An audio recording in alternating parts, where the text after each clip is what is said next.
My app wasn't growing. My motivation was gone. I wasn't burned out. I was disconnected. Then one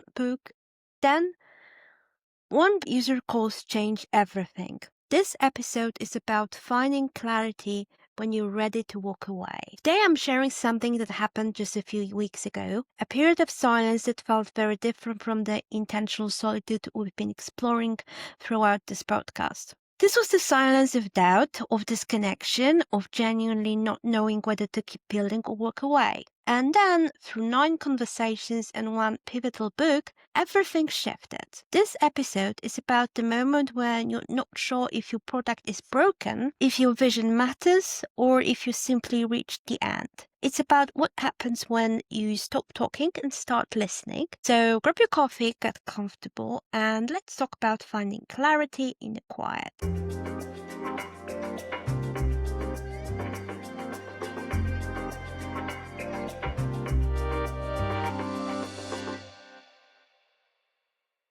A few weeks ago, I quietly stopped talking about my app. There were no dramatic announcements, no posts about taking a well-deserved vacations, no vulnerable burnout confession.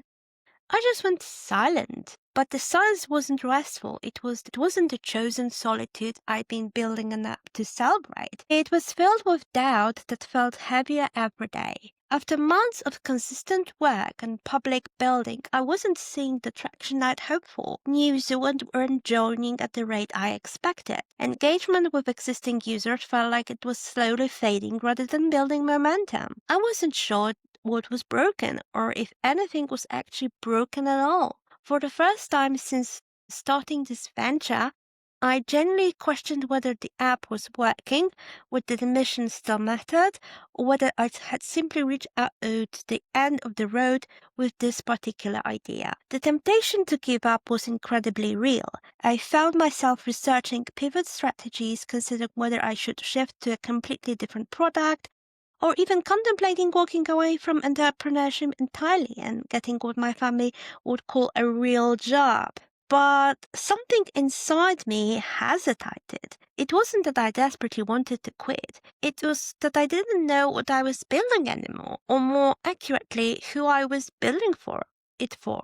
That confusion felt like burnout on the surface, but as I sat with it longer, I realized it wasn't exhaustion. It was simply disconnection. What's fascinating looking back is how this mirrors patterns from my first startup failure that we explored throughout this podcast. Remember episode 18 where we talked about the salt flicker of failure, the warning sign I ignored? This felt eerily similar, except this time I caught it earlier. To be honest, I was fearing that it happens again. It was my biggest fear that again, I'm building something that is not right for me. I was afraid that again, I should just quit. But this time I recognized the feeling of building in isolation, of assuming I knew what users needed rather than asking them, of measuring success by my own internal metrics rather than actual impact on people's lives. The difference was this time I had the self-awareness to notice. All these painful lessons from my first venture, all the therapy and reflection, all the episodes we recorded about staying connected to yourself and your users, they created just enough space for me to pause before reacting. I could have spiraled into the same pattern, keep building features in isolation, get more detached from the mission, eventually shut down in defeat. But instead, I did something different. In the middle of this book, I came across a book that shifted everything. The Mom Task by Fitzpatrick. The premise is deceptively simple. If you ask vague questions like, do you think this is a good idea? People will lie to you, especially your mom, who loves you and wants to be supportive no matter what. But if you ask about their real experience, their actual struggles, their daily routines and genuine frustrations, you'll get answers that are useful. You get truth instead of politeness. Reading this book made me realize something uncomfortable. I had built Hard Renew based on strong emotional insight, my own experience with heartbreak, identity loss, and the journey back to self. That insight was real and valid, but somewhere along the way, I stopped checking whether that insight actually resonated with others in a way I thought it did. I was adding features, tweaking user flows, iterating quickly based on my assumptions, but I wasn't having real conversations with users.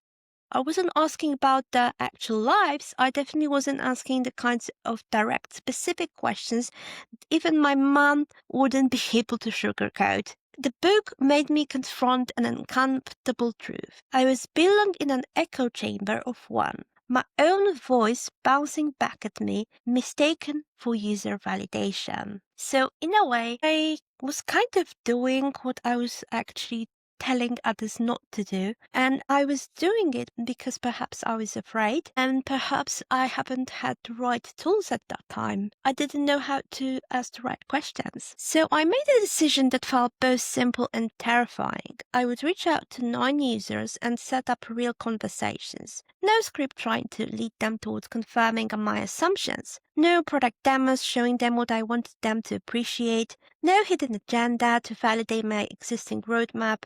Just genuine curiosity and the desire to understand what was really happening in their world when they use or didn't use the app. 9 felt like the right number, small enough to actually do in a reasonable time frame, large enough to start seeing patterns if they existed. I reached out to a mix of users, some who engaged regularly, some who had signed up but barely used the app, and a few who had stopped using it entirely, and also people with whom I had a conversation about the topic of loneliness and self-love, but they never used the app or they weren't even aware that I'm doing it.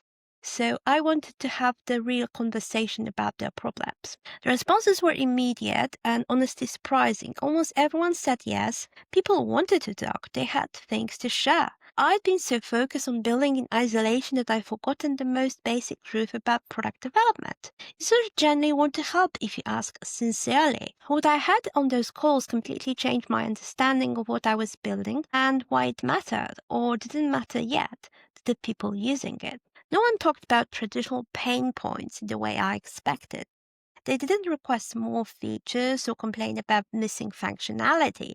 They didn't say, I'm lonely or I wish your app had X capability. Instead, they spoke in softer, more human terms that I hadn't created space to hear before. One user shared, I feel guilty prioritizing myself, like I'm being selfish or indulgent when I spend time on self-reflection and loving myself or doing something which is just for me. Another admitted, I'm always surrounded by people at work, at home, on social media, but no one really sees me, like the real me underneath the roles I play. Someone asked something that stopped me in the tracks. Writing to myself in your app feels grounding, like being help, but then I close it and I'm alone again with everything. They weren't feature requests, they were emotional truths quietly spoken in ways that revealed something I'd been completely missing. One user mentioned that she takes screenshots of comments people leave about her work and keep them in folder in her phone to look at on hard days. Another said he encourages his mom to keep a notebook with the compliments from her clients for when she's doubting herself. These stories weren't just sweet anecdotes, they were signals about a fundamental need I hadn't fully understood, and I realized I'd been missing them all along. As I processed this conversation, a pattern emerged that shifted my entire understanding of what hard renew needed to be. The app wasn't fundamentally broken. The core insight about self-dating and chosen solitude remained valid and important, but it was incomplete. I had focused so much on offering people space for solitude and reflection that I'd forgotten something essential. We also crave connection, not the loud performative kind that dominates social media, but a quiet sense of being seen, of knowing that someone somewhere understands. In a way, solving a loneliness problem, which is, I think, the core problem in what I'm trying to do now and what I have been trying to do in the past in the first startup, is just solving the problem of not belonging. Because where you're lonely, you'll not belong. In the past, people used to have community, and right now we don't have it. We don't have communities. We don't live in communities.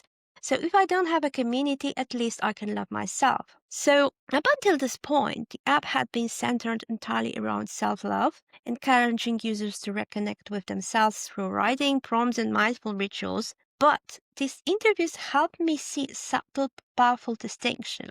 People didn't just want to love themselves alone. They want to feel less alone while learning to love themselves. So in a way, they want to belong to a community that focuses on that. So they want to know that they're not alone in the fact that they're focusing on themselves. This is actually supported by attachment theory research we discussed before. Having a secure base, someone who sees you and holds space for you, is what allows you to explore and develop autonomy. I'd been building tools for autonomy without creating any sense of witness or reflection back. The app had become a space for solitary practice, but humans need what psychologists call attunement, the experience of being emotionally recognized and understood. You can't develop that entirely alone. So this insight fundamentally changed the roadmap. Heart Renew isn't just a journal anymore, it's becoming space for what I'm called shared solitude.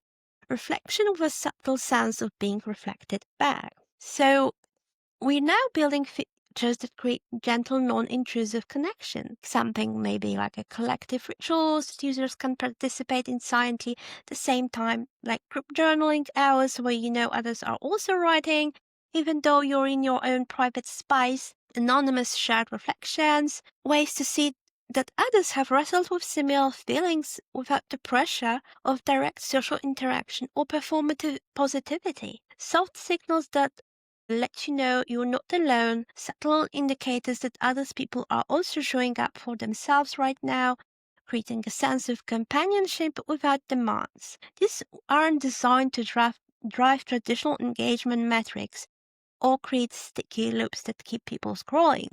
They're designed to recreate the subtle sense of companionship we all crave, the feeling that you're not alone, even in silence. It's a move away from noisy community building towards something more tender and honest. Because sometimes what makes someone's day isn't a push notification or like. Sometimes it's just knowing that someone else also sitting with their feelings, also trying to reconnect with themselves. Looking back, I realized that the silence wasn't my enemy, but it also wasn't my solution. I thought I need rest. I thought I need space to think.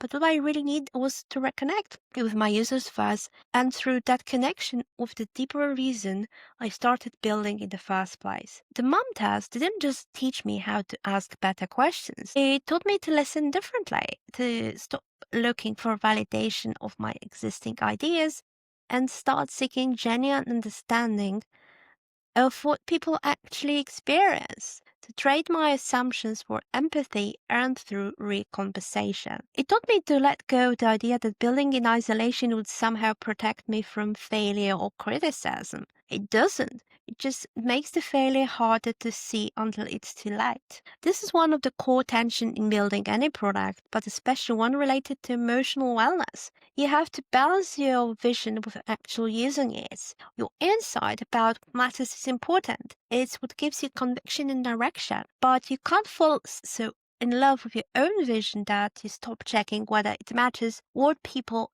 actually experience. If you're listening to this and you're in the stuck place right now, if your product feels flat and your purpose feels even flatter, I want to share what I've learned. Don't just quit just yet. That might be the right decision eventually, but don't make it from this fog of disconnection. Don't rush into building something completely new as an escape. The same pattern will likely repeat if you don't address the underlying issue. Instead, try asking better questions. Not, do you like my product, but tell me about the last time you felt the emotion your product addresses. What happened? What did you do?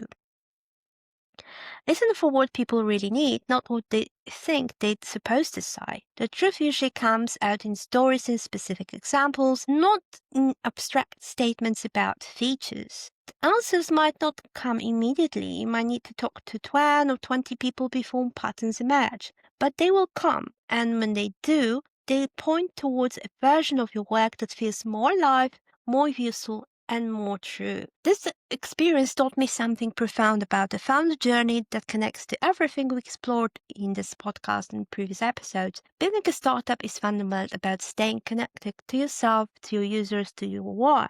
Every time I've gotten into trouble, it's been because one of those connections broke down. My first startup failed partly because I lost connection with myself, fusing my identity with the business. The narcissistic co-founder situation happened because I ignored my gut connection to my own intuition. And the recent silence happened because I'd lost connection with my users, building based on assumptions rather than continued dialogue. The pattern is clear. This connection leads to confusion, which leads to paralysis or reactive decisions. Connection, even when it reveals uncomfortable truths, leads to clarity, which leads to aligned actions. In the end, I didn't need a break from building. I needed to remember who I am building for and why.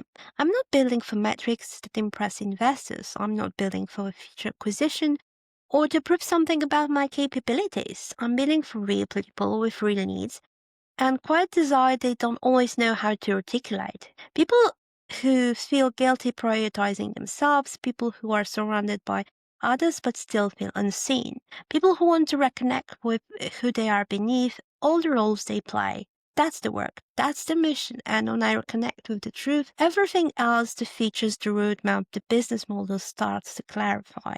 I'm in the process of redesigning major parts of the app based on these insights, not abandoning the core mission of self-dating and chosen solitude, but expanding it to include the crucial element of witness and gentle connection. Because as I said, people fundamentally are social creatures. Even if they choose to be alone, they want to know that others are also focusing on themselves. So I think that's the paradox of me trying to solve the problem of loneliness. Because loneliness is not always about, being social, or it's not about, chosen solitude. I think it's about both.